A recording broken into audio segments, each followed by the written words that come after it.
Hey everyone, I'm Derek with Crawdaddy Magazine, and I'm sitting here with John from Dramarama. A band just came through and played an awesome session for us, and John was kind of stick around and answer some questions for us. So I guess kind of get started. Like Dramarama's history goes back, back into the early '80s. The core started then, and you guys took some time off. And from what I understand, you had kind of an interesting motivator to get back together. For people that aren't familiar with that story, could you kind of let us in on how Dramarama came back? Late in 2003, we were all doing our own separate. We had all gone our separate ways, and we're all doing our own thing. We were still friends, but we weren't in a band called Dramarama anymore. And VH1 came to each of our individual homes and or places of business, and they had this show going on. It was called Bands Reunited, and they kind of candid camera, surprise attack. Kind of sneak attack. Ambushed us all and said, "Would you get the band back together?" And they drove to various places of business, and that's how we got back together. So it worked. It did. Yeah, we said yes. We weren't doing anything better than this. And so that kind of led to you guys recording a new record, Everybody Dies, in 2005.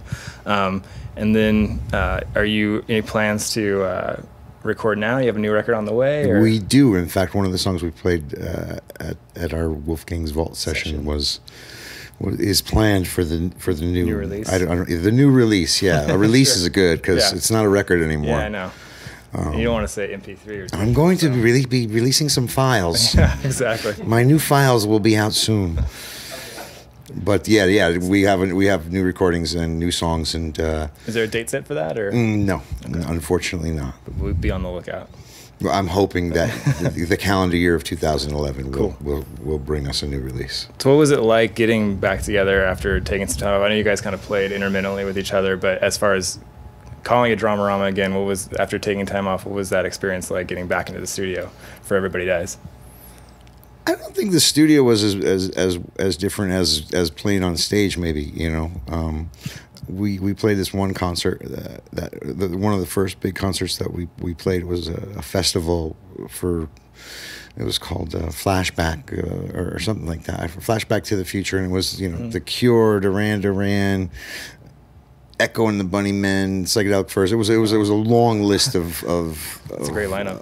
It was, and we were really proud to be invited, but we didn't expect the kind of reaction that we got from the audience when we played. So that was, I think, enough to keep us going and have us convince us that this was a good thing to continue. Yeah. Cool. So what would you say for this new record, these new songs that you're working on, as far as your sound, as Dramarama's sound, what would you say is the biggest change from, say, where you started at Cinema Verite to these new things? Aside from my voice getting deeper and raspier, I don't think there really is a great deal of change in what it's the same path we're going down that we started on, and it's guitars, bass drums, and yeah. What about on the industry side, like having grown in this industry, what would you say is the biggest shift as far as how the music world works as a band within everything that's changed from where you started to where you are now? Well, obviously the delivery system, which we've already touched on. Yeah, it's when we started the band, we went to a factory and made a 45 ourselves, and then we made a 12-inch ourselves, and we paid for the manufacturing, and we put it out ourselves. At the time, it wasn't as common as it has become in the digital age for people who are, and now everybody is releasing their own recordings, and the technology has made it a lot easier for people to do it. But what I find is really strange, at least for me, is the commercials. All the bands in commercials and advertisements. I mean, there've always been music in commercials, but now it's like the way to get your song launched is to get it in a brand. Yeah. I feel like TV commercials, films, that's like the new radio. Like that's where bands break nowadays. So. It absolutely is. I think it had everything to do with what Phoenix did last year, the year before. Yeah, cool.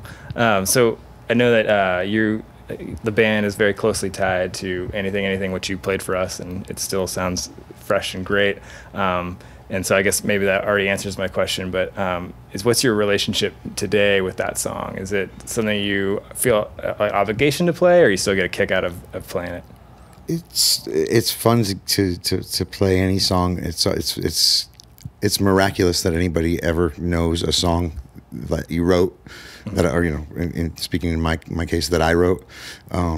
Strangers on the street know that song. People don't know the name of the band or the name of the record even, but they know the song, and it's miraculous, you know, to think that a little rhyme that you put together, you know, and 25 years after the fact, that it's still on the radio, or that we're still here doing this, talking to you, or doing a little session like that, or playing a concert tonight is, you know, the shelf life of rock and roll bands, even the best rock and roll bands, isn't generally 20 plus years. Yeah, well, it's great to hear someone so gracious about having those kind of moments. It's nice.